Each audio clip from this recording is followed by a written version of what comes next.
India's current approach, Indian military is politicized and Indian polity is militarized.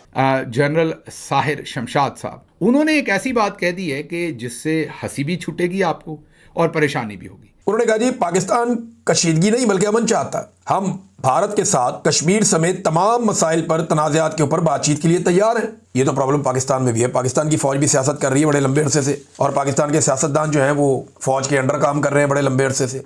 ये problem तो यहाँ पाकिस्तान में। मुझे तो लगता है कि उन्होंने गुस्से में ये बात कही है क्योंकि वो वाहिद हैं जिन्हें एक्सटेंशन नहीं दी जा रही।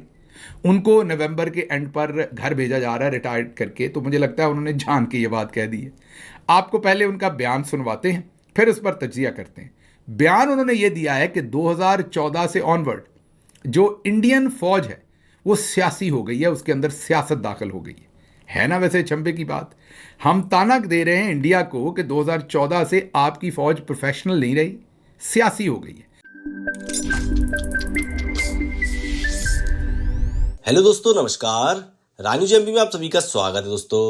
दोस्तों भिखारी पाकिस्तानी फौज के एक जनरल ने भारतीय फौज पर बयान देकर खुद और तातील ले लिया है। भारतीय फौज पर बयानबाजी करने वाले जनरल को अब खुद पाक मीडिया ने यह कहकर लताड़ना शुरू कर दिया है कि पहले पाकिस्तानी जनरल खुद अपनी फौज को देख लो।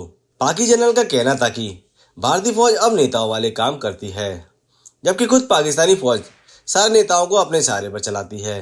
तो दोस्तों आइए देखते हैं भारतीय आर्मी पर बयान देने वाले पाकी जनरल पर पाक मीडिया की एक और लिस्ट वीडियो। ये जरा पहले सुन ले, आपको यकीन आ जाए कि ये उन्होंने कहा। NUST university, national university of science and technology, वहाँ पर कुछ सेमिनार हो रहा था जिसके मेहमान खुसूसी थे। वहाँ पर उन्होंने तकरीर की है दबंग किस्म की, और भी बहुत कुछ कहा है वैसे तो, लेकिन ये एक 10 सेकंड का जुमला सुनिए। Indian military is politicized and Indian polity is militarized. सुन लिया आपने। अब आप हंस रहे होंगे, जाहिर है मैं तो हंस रहा हूँ कि कौन सी फौज के चेयरमैन ज्वाइंट कह रहे हैं। वो ये कह रहे हैं कि ऐसी कोई भी फौज, इंडियन फौज को कह रहे हैं कि 2014 से आप एक ऐसी फौज हो गए जो प्रोफेशनल नहीं रही, क्योंकि आप के अंदर सियासत आ गई। अब सियासत करना शुरू हो गए। मोदी के आने से, जो मोदी से पहले का इंडिया था और मोदी के बाद का इंडिया, उसमें फ़र्क है। ज़रूर उसने वहाँ की फ़ौज को भी उसने यही इन्फेक्ट किया होगा, मैं यही कह सकता हूँ, उसका भी बेड़ा गर्क किया होगा। लेकिन इसमें काम की बात यह कि कह कौन रहा है।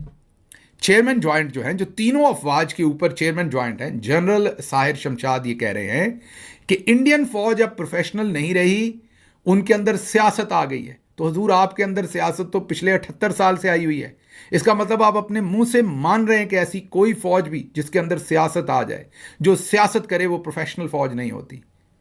अब ये गोल किया है आपने लोगों को हंसने का मौका दिया है। हंसने की बात तो नहीं है, तो रोने की।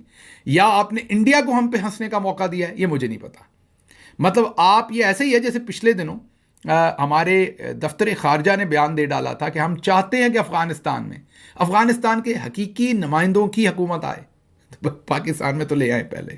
तो इसी तरह से कहा गया था वहाँ, और दुरुस्त कहा गया था हमारे दफ्तर खारजा ने कि अफगानिस्तान में लाशों का जो एहतराम है वो नहीं किया जा रहा। और एक वीडियो हमने देखी थी, हमारा भी दिल दुखा था। बिल्कुल लाशों का एहतराम होना चाहिए, लेकिन आप अपने गिरेबान में भी तो देखें आप क्या कर रहे हैं। आज ही एक ट्वीट हमारे सामने आई है। अब जाहिर है बगरदने रावी ट्वीट सामने है, तस्वीरें सामने हैं, धुंधली करके दिखा सकते हैं आपको। ये बताया जा रहा है कि किसी नाले में से ये टीएलपी के एक वर्कर की लाश कल मिली है। अब आप सोचें कैसे लाशें छुपाई गई हैं, फेंकी गई हैं, पानी में फेंकी गई होगी, जो अब नाले में से निकली है और कल निकली है।